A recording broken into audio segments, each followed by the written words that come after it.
Okay, so there's a theory that an opponent might be able to disable optimization due to lag, even if both players on your team are doing things perfectly. The chance of mashing a button to pick up and disable optimization might be real. If the violent change build with optimization has no issue, then I'd recommend sticking with that one. This video is going to look at how we can still make this work without optimization. And I'm going to say the answer to do this seems to lie with Level Berserk and Graceful Woods. It's honestly kind of dirty in the one way I could actually make this work.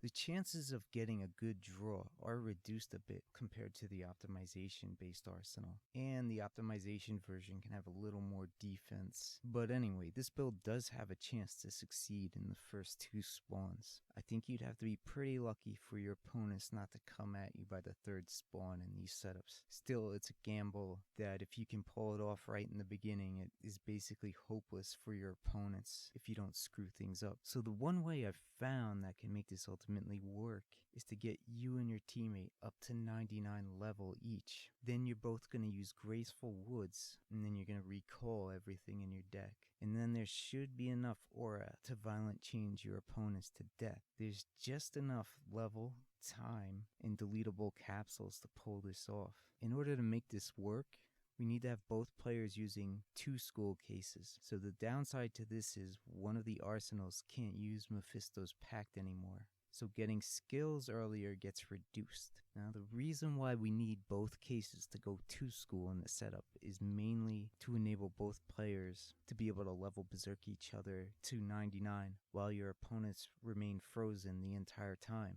You'll notice one of our arsenals is barely different from the optimization version. Basically, Level Berserk is taking optimization's place. But how we use that deck in the beginning is different though. But before we look at that, let's look also at our very odd looking new 2 school build. The 3 main things we're getting out of this new build is Graceful Woods, Chill Breeze, and Neutralization. We have these auto capture moves in there because we no longer have Mephisto's Pact. So we're using auto capture skills to increase our chances of getting Chill Breeze and Neutralization in the beginning.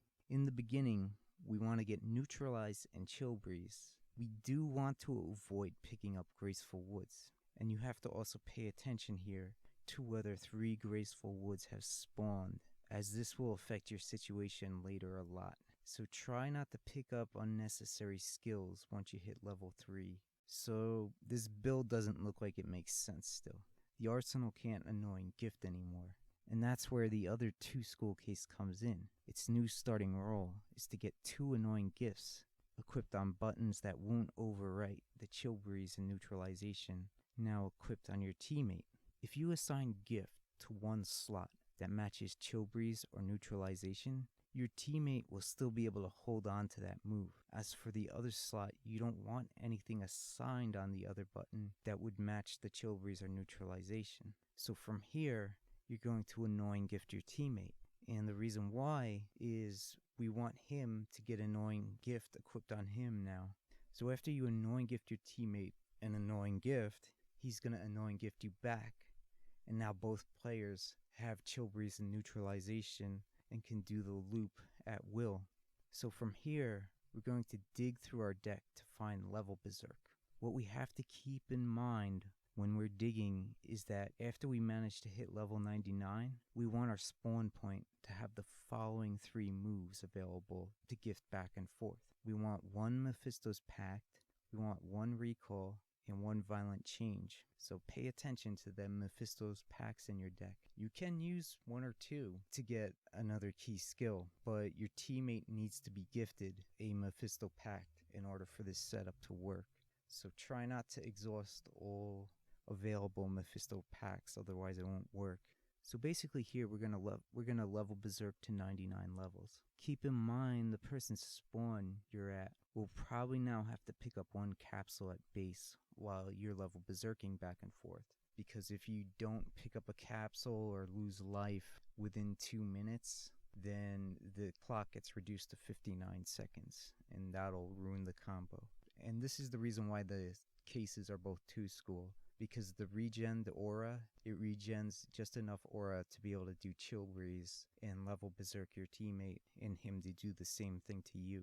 After you hit level 99, you have to get the 3 skills mentioned before at your spawn. The more you dig through your arsenal, the greater the chance is that you're going to find one of those skills you need because you're reducing the numbers. So it is a little touch and go in deciding when to overwrite something sometimes, because let's say you've got one skill that has 3 left in the deck. Maybe you're not getting the other key skills. So you might want to overwrite one of those skills if there's like 2 out of 3 left and the match has already gone on for a while.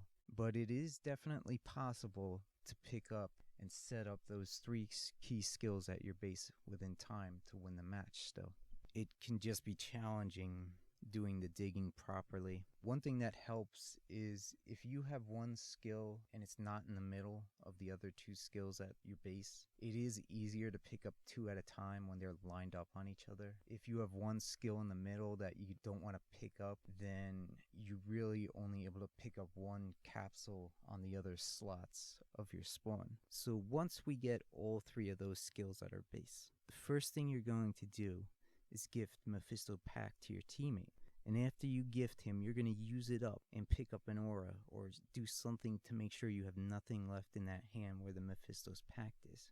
So when you gift him again to keep Chill Breeze going, you don't want to overwrite what he's going to do. So your teammate, he's going to do Chill Breeze, and then the next time when the unfreezing happens, he's going to use Mephisto's Pact to get a Graceful Woods. And as long as there's a Graceful Woods in your arsenal that hasn't spawned from your deck yet or hasn't been overwritten, you should be able to find it in the list. And then you're going to do the loop to freeze everything again.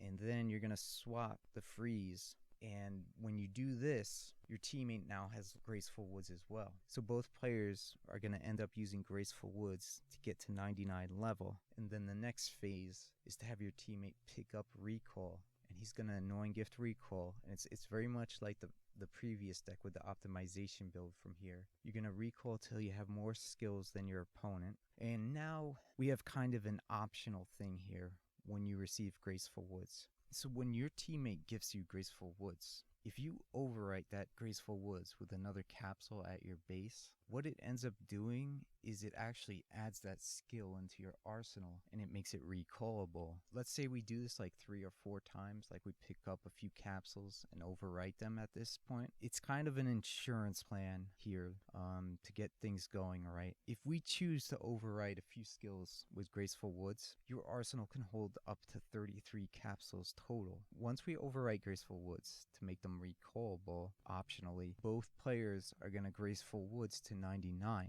and then person with recall at his base is going to give his teammate recall over and over till his capsule count goes above his opponent's. And then his teammate's going to gift recall back to him, and he's going to recall all his skills as well. And if you just added those Graceful Woods into your deck, this is where it can become especially helpful. So after your capsule counts are both above your opponent's, now you're going to do Violent Change. You have to be pretty careful about doing it though.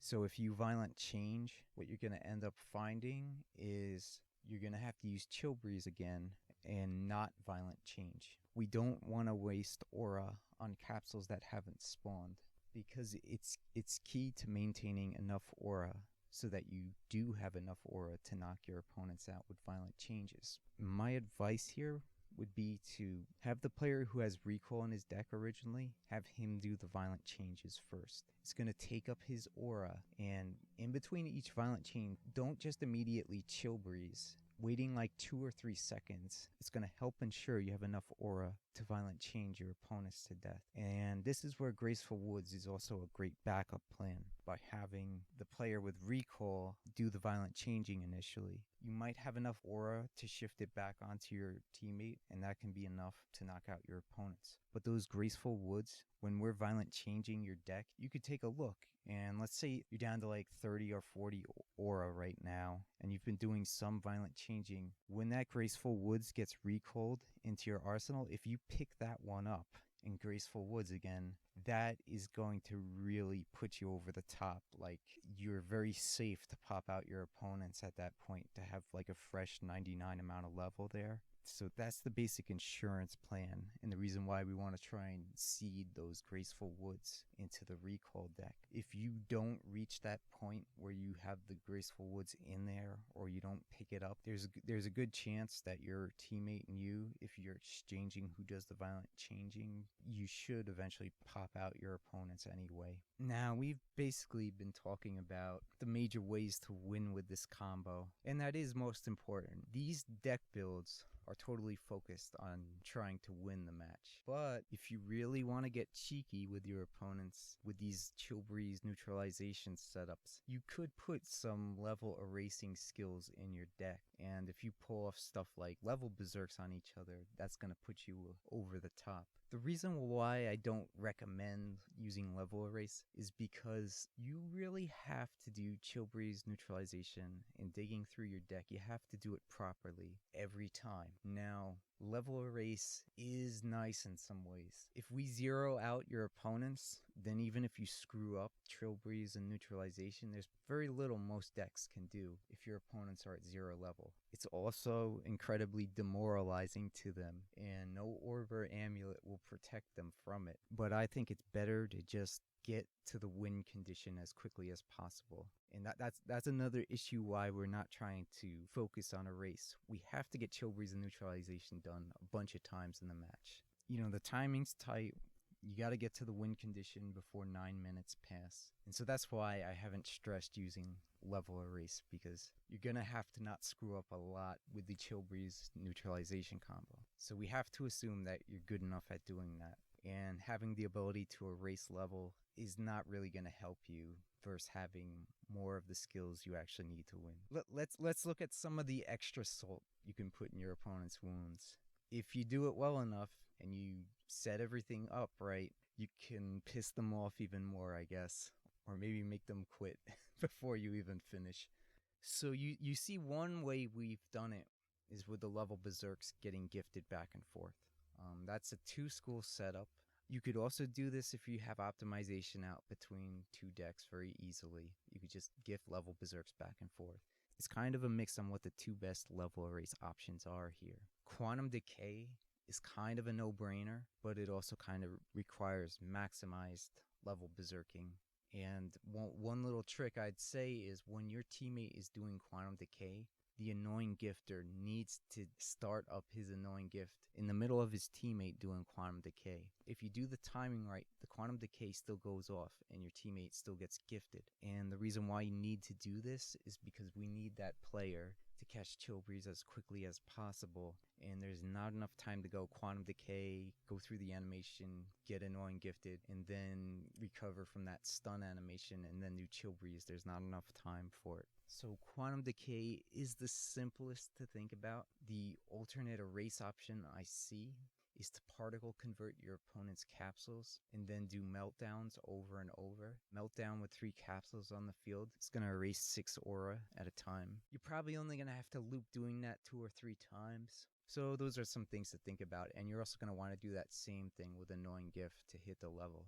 And the other reason why I'm not super crazy about trying to erase level is if you go with the optimization builds, you basically have to zero your opponent out in the first place.